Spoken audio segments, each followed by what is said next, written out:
Manyo kuyimba abeera ku stage noga ntuliriza ono. I know. Labaddako najjanga afulatinga noga katona kiki otutuusizza. Waki ono siye yaso. Yoli alizimbe zonna ne ziggwayo. Lwaki Mati yayimba collabo yaabwe ne Chris Evans? Ndoza kati bakola rehearsals. Naye kira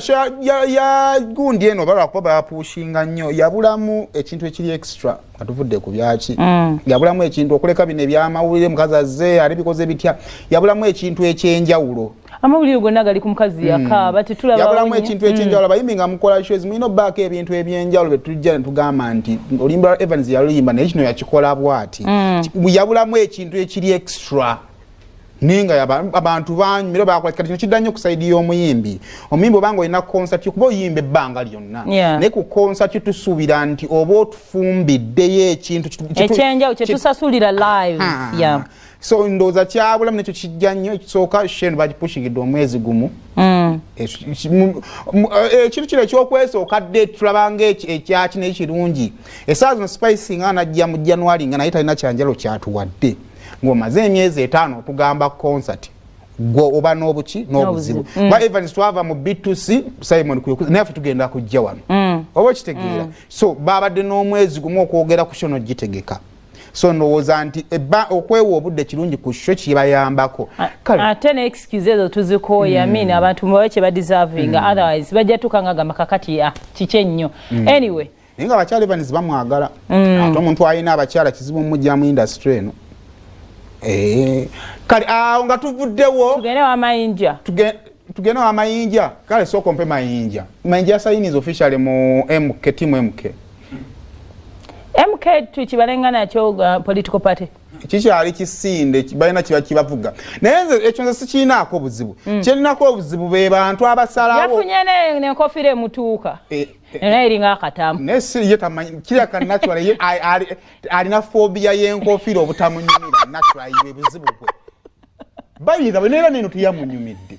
si muntu wangu kate tulina we tutambwe tunamusindika kwa buli wamu enkofira ekyoke enkofira nyumira omuntu w'ettama talina ttama oba nkofira kabonero nti tanywere naye natagumireyo yalikoko mu people power n'agendako mwenale mukati ali wanna yakola n'ekibiina ekikye sosofe bibiina nga bina byatambuddemu oba bisinde bina bambi mu mugumiikiriza eno jazz naye kyensaba kiri kimu anoonyaki kyensaba kiri kimu ayagala gye bamwagala kwena kizudde temukola ki temumwagala naye ku nsi kuno abantu babaagala lwa bibiina bya bufuzi babaagala lwa mazima gammwe osobola okubeera mwenaalemu naye nga amazima gasigala maki akubiddwa aba akubiddwa n'ataakubiddwa aba teyakoze eki olunaku lwe nnajja wano nga Kyagulanyi alina ekintu kye yakoze nenkyogera nga sikitaddeemu kikyamu bwe nnajja wano nenjogera Kyagulanyi kikyamu kye yakoze awagizi be kijja baluma ne gajja bamaki mazima kakati mu abantu abagendayo aba celebrities ab'amawulire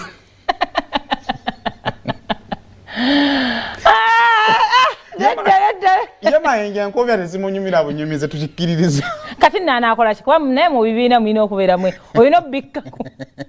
so nze kyendowooza abantu bagenda tebalina gwe bajja kukyawa abantu ekijja bakyayisa kwe kujja okutandika okusiiga omuzigo ekibi ago ge mazima kati enkofira ekyansa doli wamwayedi muto muno bamuwadde yaani ono si ekisa kya Mukama wagundi ono kisa kya Mukama ono nekisa kya Mukama ali ku tiimu MK atonani sio omuyimbi ano mbadde mumupimengako omusajja muli kale neze ndowooza mu bulamu omuntu olina obbaako oli waddembe okusalawo kyokola we respect abantu nakyo ekyo kye bakkiririza naye amazima gasigale nga mazima naddala ng'olina accountability y'abantu ng'olina oli muyimbi abantu bakuwagira oli wamawulire oli waki amazima gasigale nga maki olunaku lw'oyogera amazima nga galina gwe galuma bajja kulumwa naye era mu mutima mulejja kugamba naye we mbanga saamusasula kunjogerako kirungi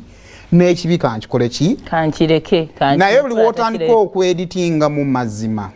kiruma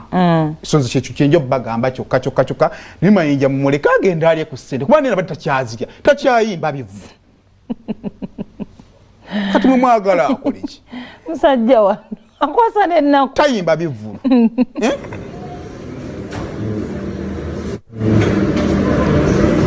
Mana muto Mayinja ayingidde team chairman zamulaba ayingidde team generational leader aba